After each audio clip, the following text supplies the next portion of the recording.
Candide takes us to places including Amsterdam, Lisbon, Paraguay, the mythical El Dorado, Paris, Portsmouth, Venice and Constantinople. We see that violence begets violence, power is fleeting and almost everyone is corrupt. Wars are fought which are arbitrary and combatants have little idea of the stakes for which they risk their lives. Women are sold carelessly from one husband to the next. One reports that her buttock was cut off and was eaten. A German Protestant can become a Jesuit warrior priest in South America. Repeatedly, characters resurface when Candide is pretty sure they're dead. Navigating this world, Candide is often a passive figure. I mean to say that he is acted upon. It is Cunegonde who first kisses Candide, leading to his expulsion from Westphalia. And when he joins the army, it is because Candide has been press-ganged. The officers get him drunk and kidnap him into service.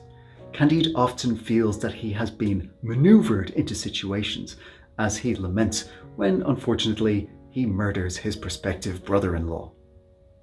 In a chaotic world, Candide orients himself towards Cunegonde, dreaming of reunion and marriage. In the face of hardship, he consoles himself with Pangloss's philosophy. But over time, this changes as Candide encounters a different philosophy. This occurs in the character of Martin, the unhappy scholar. Gradually, Candide has noticed that the world is not as Pangloss has said. The optimist really has to ignore a lot of terrible things. Martin, by contrast, sees wickedness for what it is, and he has long since concluded that God has given the world over to a mischievous power. These two philosophers are together with Candide at the end of the novel in Constantinople, where we find the main cast reunited.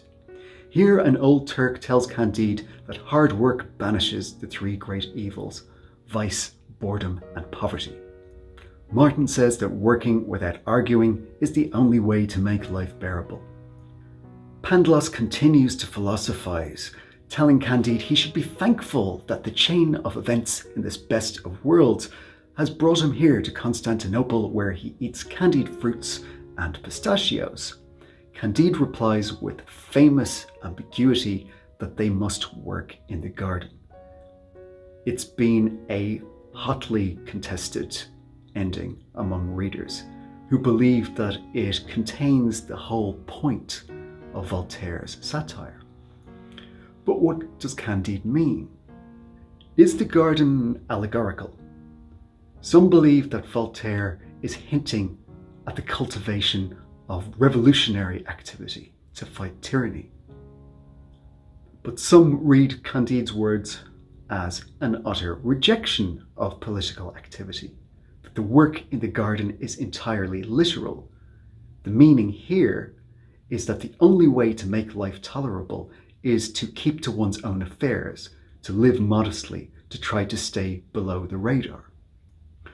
Or does it mean something else entirely? This last act of interpretation has to be yours.